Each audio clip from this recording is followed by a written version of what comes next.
Well, you know, there's a statement that says that a broken clock is right twice a day.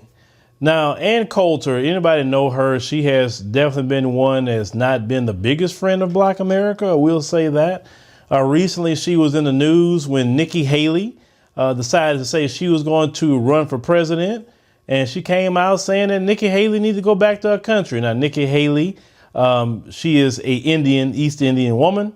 And yeah, she said that to her. But, you know, people have been kind of, sent me this clip and kind of talking about it. I know she said this a while back, but let's play what Ann Coulter had to say, because Ann Coulter and the rest of people in her community, they know good and well, the issues are with Black folks, but let's roll that. The reason people are concerned about the words they use, the reason Americans care about civil rights, the reason we are sensitive to racism is for one issue and one issue only, and that is how Black Americans were treated in this country. It is because of the legacy of slavery and Jim Crow. Those do not compare. Irish, the new groups, they always get a little bad treatment. Do not compare that to how Blacks are treated in this country. You don't get to piggyback on the Black experience in America. You do not get to do that just because you are a woman, an immigrant, gay, Hispanic. No, the rest of you can go F yourselves.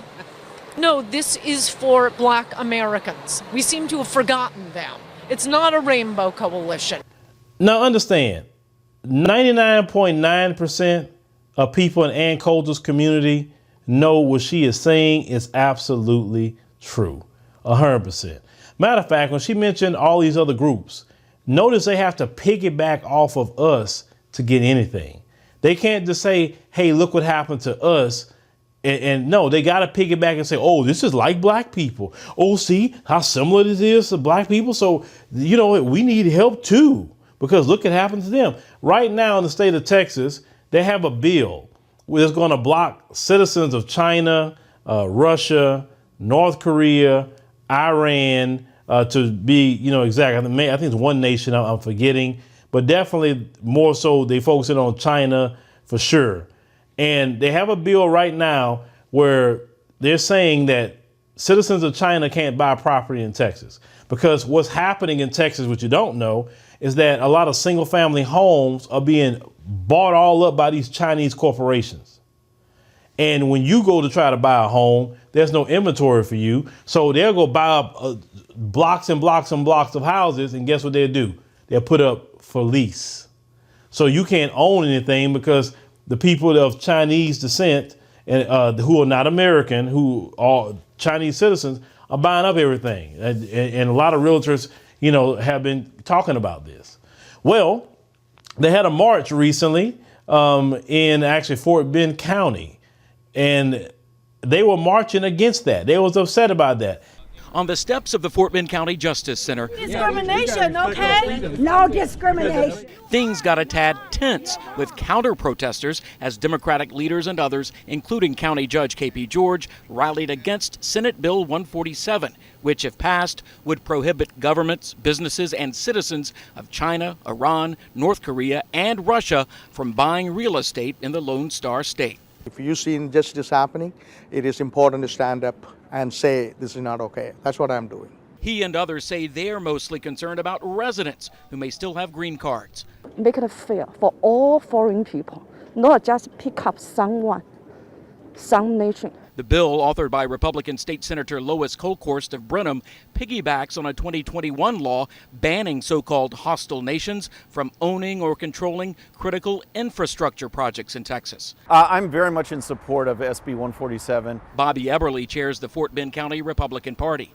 We need to protect our homeland, and this does it. He says penalizing individuals is not the priority, and natives of the countries in question who have become U.S. citizens have nothing to worry about, and in fact, may be supportive. Because they don't want those countries that they escaped from getting more of a stranglehold, a foothold in America. Un-American is how George and others describe the bill. This is about freedom and dignity, in my opinion, which he says goes against what has given people like him so much. And the one thing that they use as a sign they use was talking about when they wouldn't allow Black people in certain neighborhoods. I say, oh, here we go, trying to use our struggle because of what Texas is saying about y'all. Stop putting us in your business.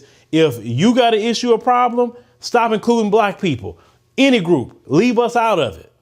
Because when it's time to be a friend to black folk, you're never a friend to black people.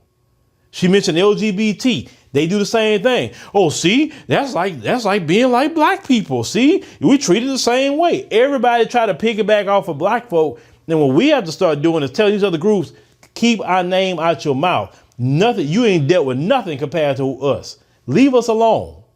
We trying to fight for reparations. We trying to still fight to get free, fight to get justice. All of that. We constantly keep fighting as black people living in the United States of America. The reason people are concerned about the words they use, the reason Americans care about civil rights, the reason we are sensitive to racism is for one issue and one issue only, and that is how black Americans were treated in this country. It is because of the legacy of slavery and Jim Crow. Those do not compare. Irish, the new groups, they always get a little bad treatment. Do not compare that to how blacks are treated in this country. You don't get to piggyback on the black experience in America. You do not get to do that just because you are a woman, an immigrant, gay, Hispanic. No, the rest of you can go F yourselves. No, this is for black Americans. We seem to have forgotten them. It's not a rainbow coalition. But people in Ann Coulter's community, they know good and well what she's saying is 100% right, even about reparations. Everything she said, they know good and well reparations is due. But because of the anti-black racism that's in a lot of them, they don't want to see black people made whole because they have a sick and demented mentality. They want to see black people suffer. We don't think that way, not at all. But there are those in her community that think that way. But what Ann Coulter said, really, it's spot on. Black people are the only people in this country that have suffered immensely. The only ones. Anybody else that come over here and they say, oh, I deal with this problem, I deal with that problem. That's a choice. That's how I look at it. And you have a homeland to go to. Black America, we don't have a homeland to go to. I love to go into the African continent, but we don't have a homeland to go to. There's still discussions going on right now how the diaspora could come back. If we truly had a homeland, we can just show up wherever we want to show up at and say, hey, this is my home. I'm staying here. As long as you can take care of yourself and you don't need a bunch of stuff from nobody. So we have to do what we can, at least here for a time being, until we choose. But the great thing about the diaspora is we could choose where we want to be. We don't have to be pigeonholed in one location. But all these other people that come to this country, they got homelands to go back to. But one thing that we are saying is don't piggyback off of us. Don't do that. Because when you suffer the way we suffered, then we could have a comparative analysis on some things. But I told y'all before, now see, Ann Coulter, I would say this, if you see this video, if the Republican Party would speak more like what you're speaking in this video, you'll get more votes from black America. If you really want to break the Democrats, speak more that way. Black people can get on your side. But let me know what y'all think about Ann Coulter and what she had to say here. Like I said, she's right. I can't deny that. But this is the thing. We got to really get on about when other groups try to use our struggle to get something. We got to call that mess out and condemn it every time.